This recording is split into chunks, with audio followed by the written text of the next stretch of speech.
Mister Kaustubh Ganguly, and उन्होंने पूछा हुआ है कि sir not only Dubai, Bangladesh, Nepal, Bhutan, Sri Lanka का बायर एलसी में नहीं काम करता है, उसके साथ कैसे काम करूं, और बांग्लादेश में मोस्ट ऑफ बायर फेक है, ईसीजीसी पॉलिसी होगा क्या? ओके, तो उन्होंने पूछा हुआ है कौस्तुभ गांगुली ने कि in most of near by countries like Bangladesh, Nepal, Bhutan, Sri Lanka, तो ये सारी कंट्रीज़ में मोस्ट ऑफ द बायर को एलसी में काम नहीं करता है। और दूसरा उनका कहना ये है कि शायद बांग्लादेश में सारे बायर फेक हैं, तो ईसीजीसी पॉलिसी होगा क्या? तो कौस्तुभ जी, मैं आपको ये बताना चाहूँगा कि सबसे पहली तो ये बात कि ऐसा नहीं होता है कि हर कंट्री के अंदर सारे बायर्स फेक होते हैं।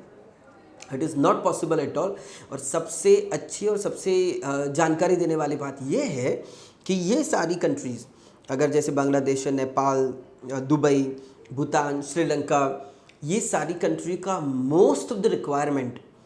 more than 50% requirement we can say in a number of products in a different kind of industry, वो इंडिया से फुलफिल होता है। और अगर कोई भी बायर जो होता है, अगर वो फेक एक्टिविटी करता है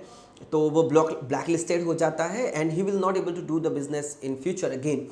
तो और अगर ऐसे नंबर ऑफ इंसिडेंट्स बढ़ते हैं या नंबर ऑफ केसेस बढ़ते हैं तो ऑब्वियसली वहाँ की गवर्नमेंट भी ये सोचेगी, वहाँ की सरकार ये डेफिनेटली सोचेगी कि अगर उनका या हमारा ट्रेड रिलेशन बिगड़ता है तो उनकी जो रिक्वायरमेंट्स है, उनकी जो डिमांड है वो फ्यूचर में सेटिस्फाई नहीं होगी। Indian exporters will not prefer to deal with this kind of buyers, with this kind of nations. तो डेफिनेटली ऐसा नहीं हो सकता। और बांग्लादेश के साथ या नेपाल, भूटान, इन कंट्रीज़ के साथ हमारा बहुत ऑलरेडी अच्छा सा बिजनेस हो रहा है। अगर आप स्टेटिस्टिक्स देखेंगे commerce.gov.in पे जाके, हमारी जो कॉमर्स डिपार्टमेंट की जो वेबसाइट है वहाँ पे भी सारा स्टेटिस्टिक्स रखा हुआ है। अगर ये बिलियंस ऑफ रुपीज़ का जो बिज़नेस हो रहा है वो इसी की वजह से हो रहा है कि डेफिनेटली पेमेंट आ रहा है। ऐसा नहीं होगा कि पेमेंट नहीं आएगा। और आपका जो मेन इंटेंशन ये है कि ईसीजीसी पॉलिसी होगी कि नहीं होगी, so that is 110% depends on buyer to buyer और कंट्री टू कंट्री। अगर आप किसी भी कंट्री में जाते हैं, अगर आपको लगता है कि ये जो कंट्री है उसका जो बायर है वो जेन्युइन है या नहीं है, उसकी क्रेडिटेबिलिटी है या नहीं है, कितनी है, क्या वर्थ है, तो वो सारी चीज़ें आपको ईसीजीसी में पर्सनली जाकर देखनी पड़ेगी। ECGC will let you know कि वो बायर का ईसीजीसी पॉलिसी होगा कि नहीं होगा, पेमेंट टर्म क्या होगा, क्या सिनारियो होगा, क्या प्रोडक्ट्स होगा, कौन सी कंट्री होगी। There are number of criterias, there are number of factors which is going to affect on this kind of decision कि वो ईसीजीसी पॉलिसी लेगा कि नहीं लेगा। तो ईसीजीसी जो हमारे व्यूअर्स हैं उनको बताना चाहूँगा कि हमारे ऑलरेडी 2-3 एपिसोड हम लोगों ने ईसीजीसी डिपार्टमेंट के एग्जीक्यूटिव के साथ हम लोगों ने ऑलरेडी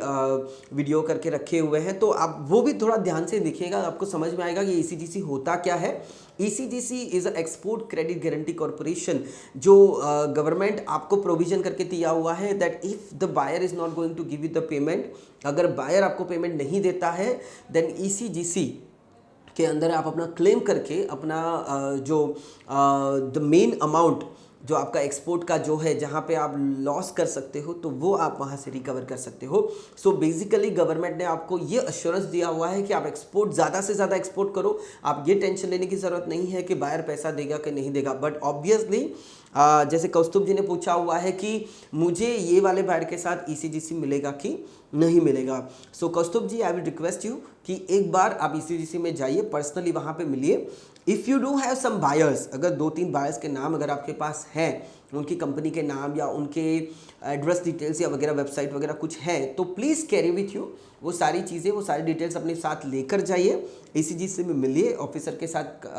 कन्वर्सेशन कीजिए, अपने आप को वहाँ पे प्रेजेंट कीजिए और देखिए कि वो लोगों का रिस्पॉन्स क्या है, किस तरीके से आपको उस बायर्स के बारे में बताते हैं। सो ईसीजीसी होगा या नहीं होगा वो 110% डिपेंड करता है बायर टू बायर। अगर आप जो 1-2 बायर्स के डिटेल्स आपके पास है उनका डिटेल्स लेकर आप ईसीजीसी में जाते हैं and if it is possible, ये हो सकता है शायद कि वो 2 बायर जेन्युइन है तो डेफिनेटली वो पॉलिसी देंगे। अगर वो ऑलरेडी ब्लैक लिस्टेड कंपनीज हैं, वो बायर आपको कहाँ से मिला हुआ है वो आपको आइडेंटिफाई करना पड़ेगा, वर्कआउट करना पड़ेगा, and then again you have to approach ECGC। Definitely अगर वो ब्लैक लिस्टेड कंपनी होगी, अगर वो ऑलरेडी पहले डिफॉल्ट कर चुके हैं, देन ऑब्वियसली ECGC आपको पॉलिसी उस केस में नहीं देगा, right. So Kaustubh ji, hopefully I have replied you कि किस तरीके से आपको ये थोड़ा बायर के केस के अंदर ध्यान रखना है। आपका ये जो बायर है, आप जो बोल रहे हो कि सारे फेक बायर्स मिलते हैं, but there are some genuine buyers, there are definitely genuine buyers जो आपको रिसोर्स आपको देखने पड़ेंगे, ढूंढने पड़ेंगे, and accordingly you can take the decision कि ये बायर मुझे कहाँ से मिला है, the source itself is a genuine और not, and accordingly you can proceed with the number of things, right. So thank you very much for asking the question, and अगर आपको बहुत अच्छा लगता है and if you are really satisfied with the answer, और अगर कोई doubt और कोई क्वेरी है, then again put up the question. But अगर जैसे मैंने पहले भी रिक्वेस्ट किया हुआ है कि अगर आपको अच्छा लगता है और अगर आपको अच्छी तरीके से बिजनेस करना है इन द रियल सेंस, बहुत बार लोग सिर्फ नॉलेज लेने के लिए क्वेश्चंस करते हैं, but if you really interested to do export import और अच्छी तरीके से बिजनेस करना है, टेक्निकल नॉलेज लेना है डॉक्यूमेंटेशन के बारे में, फाइनेंस और पेमेंट टर्म्स के बारे में, then please visit the IIIM centre और please visit the website. Our executives will call you back and accordingly you can proceed with the things, right.